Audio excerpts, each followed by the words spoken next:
Olá, pessoal! Eu sou o professor Alex Rodrigues e nós vamos para mais uma aula de Ciências Naturais. Hoje falaremos sobre as células procariontes.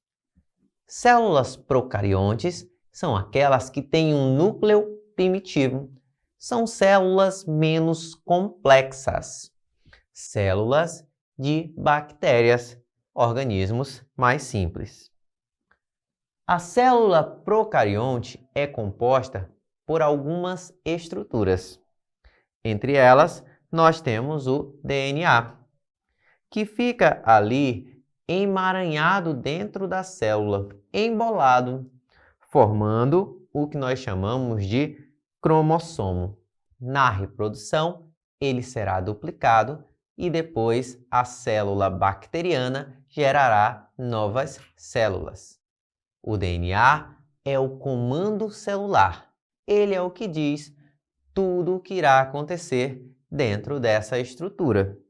A célula procarionte também possui membrana plasmática, a estrutura que vai circundar a célula, auxiliando na entrada e saída de substâncias. O que ela necessita para o seu metabolismo entra através da membrana plasmática. A célula procarionte também possui citoplasma, que é a parte líquida onde acontecerá o metabolismo celular.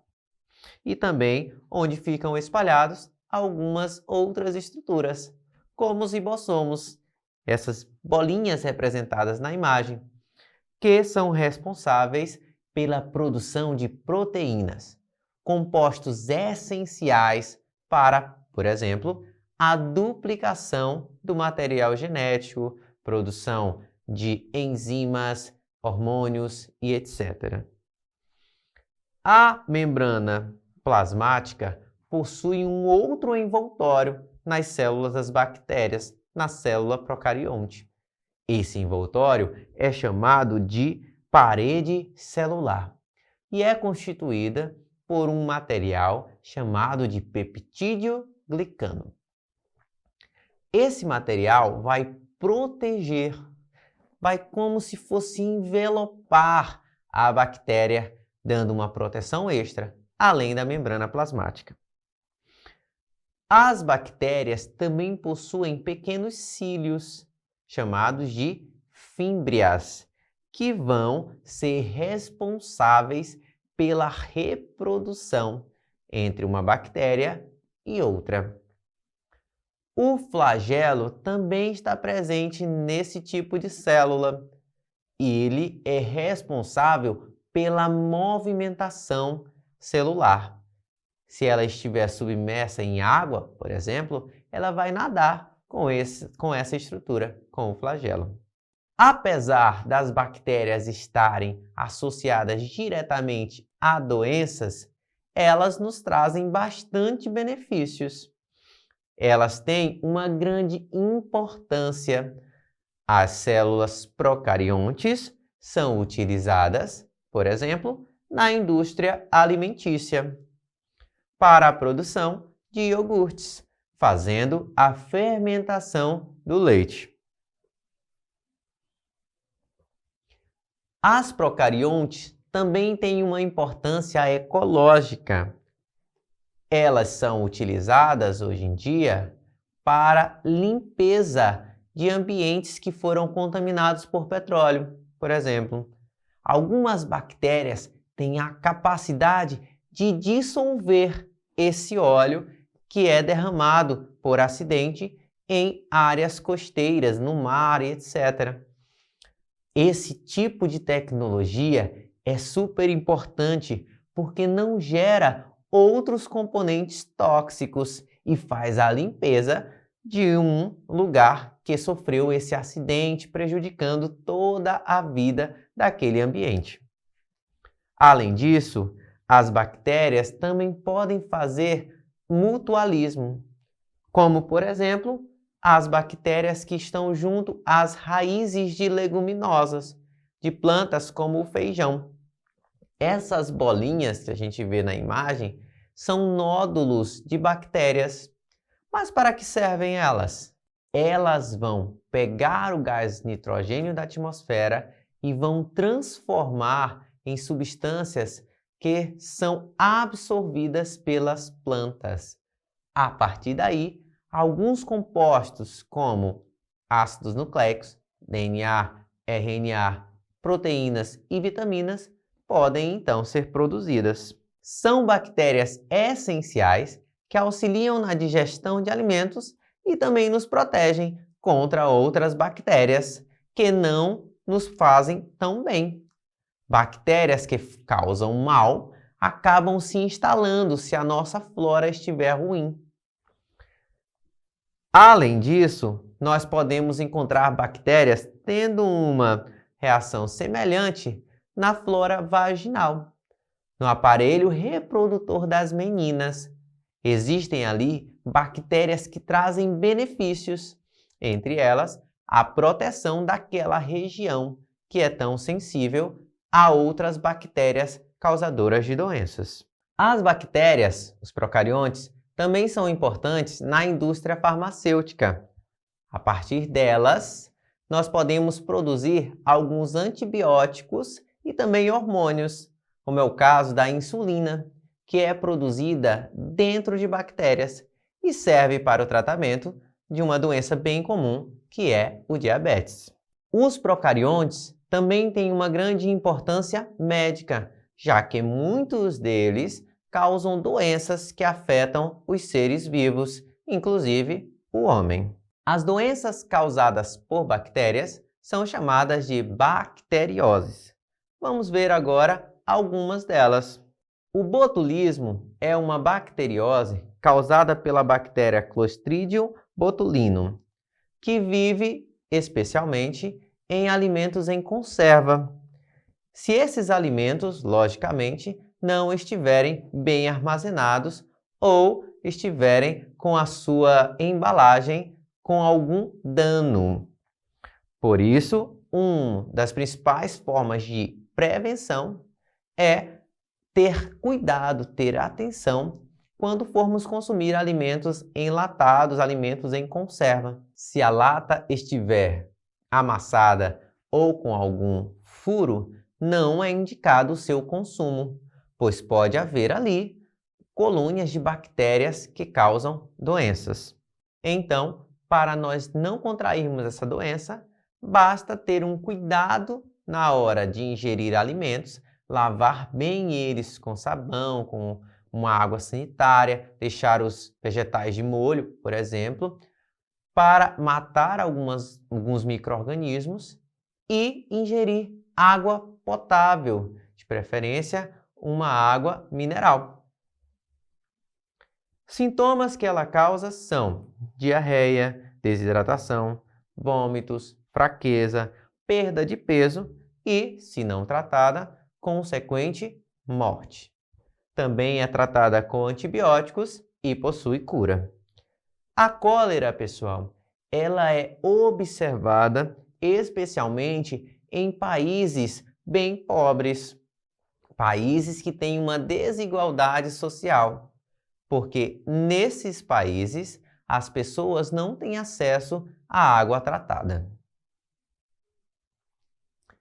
A hanseníase também é uma doença causada por bactérias. O seu agente causador é o Mycobacterium leprae, também era conhecida como lepra antigamente, e é transmitida pelo espirro, saliva e tosse de pessoas infectadas, ou seja, pelo muco que sai através de respiração ou de uma tosse e espirro. Os sintomas são manchas na pele, caroços nos cotovelos, nas mãos e orelhas, inchaço nas mãos e pés, perda de força muscular e dor nas articulações. Essas manchas que aparecem na pele são indolores, não se tem uma sensibilidade nelas. A hanseníase é também tratável e curável. Tem tratamento e cura. A leptospirose também é uma doença causada por bactérias do gênero Leptospira. E a sua transmissão se dá pelo contato direto com a água ou objetos contaminados com a urina de animais infectados, animais como os ratos, presentes nas cidades. A leptospirose pode ser observada especialmente na época das chuvas, em lugares onde alagam. Existem pontos em cidades grandes que têm alagamento na época das chuvas.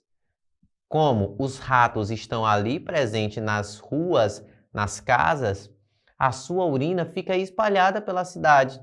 Junto com a urina, pode ter as bactérias que causam leptospirose e são levadas para dentro de casa, ou mesmo estão presentes nas ruas.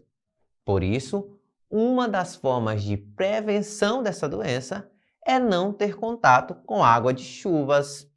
Quando chove, não é ideal que nós venhamos a banhar na rua ou no rio que está próximo à nossa casa, que houve esse alagamento, pois as chuvas levam a sujeira que está nas cidades para as ruas e para os riachos. Entre os sintomas estão febre alta, dor muscular, mal-estar, tosse, olhos vermelhos e manchas vermelhas pelo corpo. Se não tratada, a leptospirose pode sim levar o indivíduo à morte. Salmonelose. Essa doença é causada por bactérias do gênero Salmonella e é transmitida pela ingestão de alimentos contaminados. Essa bactéria está presente em ovos e carnes de aves especialmente mal passadas, além de poder estar presente também na água. Por isso, nós temos que ter bastante cuidados quando formos comer aquele lanche em alguma lanchonete e, especialmente, com aquela maionese caseira, que se não tiver tido um bom preparo, pode sim estar contaminada com salmonelas, porque essas salmonelas estavam antes presentes nos ovos, que se não cozidos de forma certa, podem ainda resistir e transmitir a salmonelose. Entre os sintomas estão cólicas, diarreias, dor de cabeça, abdominal, febre e vômito. A tuberculose também é uma doença causada por bactérias. O seu agente é o Mycobacterium tuberculosis. Entre os sintomas estão fadiga, febre, tosse, emagrecimento, falta de apetite, sudorese, rouquidão, expectoração com sangue nos casos mais graves. Tem tratamento gratuito pelo SUS e, se não tratada, pode sim gerar a morte. A sua transmissão se dá pelo contato, aproximação de pessoas doentes, especialmente em ambientes fechados, porque nesses ambientes a bactéria pode se disseminar. Então, nesse caso, a prevenção é o tratamento dos doentes e os cuidados ao relacionar-se com essas pessoas doentes. As bactérias podem ser classificadas também de acordo com o seu formato. As bactérias podem viver sozinhas ou em colônias. Bactérias com esse formato arredondado são chamadas de cocos. Quando elas estão sozinhas, a gente vê as bolinhas, as bactérias formadas nesse formato são os cocos. Se elas estiverem associadas em colônia, elas podem formar os streptococcus, por exemplo, e os estafilococcus, que são colônias que se diferenciam pelo formatozinho delas que elas se manifestam. Por exemplo, em fileirinha são os streptococcus. Parecendo um caixinho de uva, aglomeradas, são os estafilococcus. Os bacilos são essas bactérias em formato de bastão, esticadinhas, que também podem estar sozinhas, mas se estiverem em colônias, elas podem formar os streptobacilos, que são bacilos em fileirinha. Algumas bactérias podem possuir um flagelo que as caracteriza. Entre elas estão as bactérias do tipo Vibrião, como o causador da cólera. Existem também bactérias com formatos em espiral, por exemplo, os espirilos e as espiroquetas. Vamos agora resolver um pequeno exercício relacionado às bactérias. Observe a tirinha ao lado. A tirinha mostra as bactérias. Aí nós temos aqui uma conversa entre duas bactérias. Amiga, me fale como era o rosto do matador de bactérias. A outra responde: ele é retangular e tinha muita espuma em volta. O desenho feito é o desenho de uma barra de sabão. Pergunta-se: com tom humorístico, a tirinha mostra uma bactéria em consulta com o psicólogo. Explique por que a bactéria colocou o sabão como grande vilão. Então, pessoal, essa foi a nossa aula sobre as células procariontes, as células das bactérias. Espero que tenham aprendido sobre o conteúdo. Até a próxima aula. Tchau, tchau!